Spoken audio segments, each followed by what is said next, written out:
So you want to be a master at tracking other players in Hunt Showdown? Well, I'm going to show you 2 ways that will make it much easier to figure out where other people are.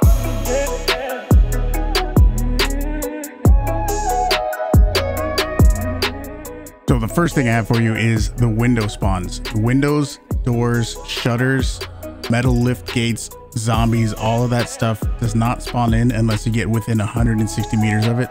For example, you can see me here at Salter's Pork looking at the main window that everyone always checks. It's not there, not because somebody broke it, but because no one got close enough to it to make it spawn in. You can see I'm getting closer and closer, and when I get about 160 meters away, boom, it exists.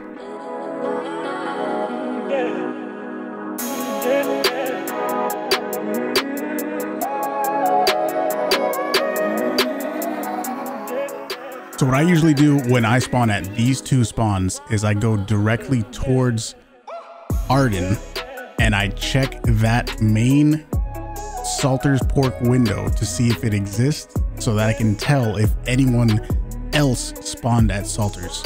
Easy way to get that information. Even if they don't make any sound, I can tell if people are there or not. And here you can see another game where me and my teammates spawn at Wolf's Head and I end up going to the top of Fort. And I look over towards Ma where I can see a sniper tower where the window is not rendered in, which means nobody's been close enough to spawn it in. I can safely assume that no one has spawned at Ma. Then I look over at the watchtower in the middle of the map. Those windows exist, which means somebody's been near that. Doesn't mean somebody's necessarily been in that watchtower, but somebody's gotten within 160 meters of it, roughly.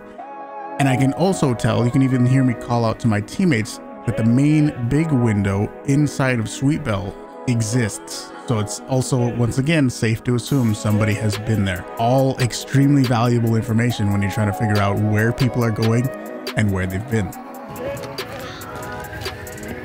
People have been at Sweet Bell already. Side note about all of these interactable objects. After a certain amount of time of people being away from these objects, they despawn, which means just because you don't see a window doesn't mean nobody spawned there.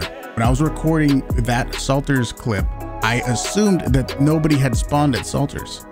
But as I got closer to the clue, I obviously spawned that window in, assuming nobody had been there, and I saw the clue, it was taken, which means after a certain amount of time, if nobody's around, those windows, doors, everything will despawn after a certain amount of time. Tracking tip number 2.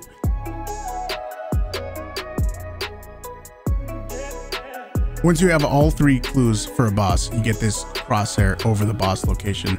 That is the exact location of the boss. Just like all these other interactable objects that I've been talking about, the boss does not physically spawn into the game unless players are close enough to make it spawn in. Once you have that crosshair, and that's the exact location of the boss, even though it doesn't matter where you are in the map, you can put your cursor on any part of that crosshair, close the map, open the map up again, and if it moved, that means somebody is close enough to that boss to make it spawn in. That's the only time that crosshair would be moving.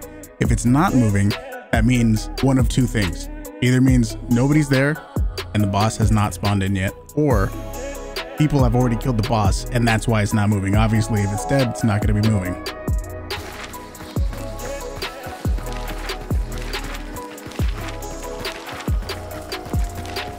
So when I usually use this is obviously immediately when I get the 3rd clue for a boss, I check and see if any players have gotten to the boss layer yet.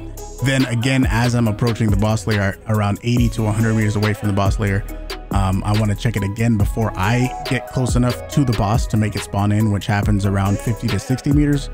That's the radius that players spawn in the boss, around 50 to 60 meters away. And then obviously once I get really close to the boss layer, I can use dark sight and see if the boss icon is flashing white or red. I'll be able to tell if people are there with that. One thing to note is if you open your map and put your cursor over one part of the crosshair and then close your map and then move your mouse like you look somewhere else, that's going to move where your cursor is on the map. So you have to not move your mouse at all if you're trying to do this technique.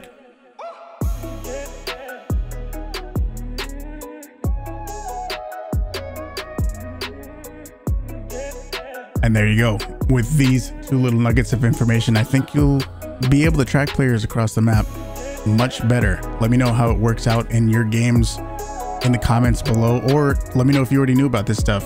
But if you didn't know, I stream on Twitch 5 days a week. Hunt Showdown is my main game. Twitch.tv/HUUGE. You can go follow me there and say what's up. Let me know that you came from YouTube if you do. I also have a community Discord with over 850 members in it. It's a pretty awesome place. All of the relevant links will be down in the description.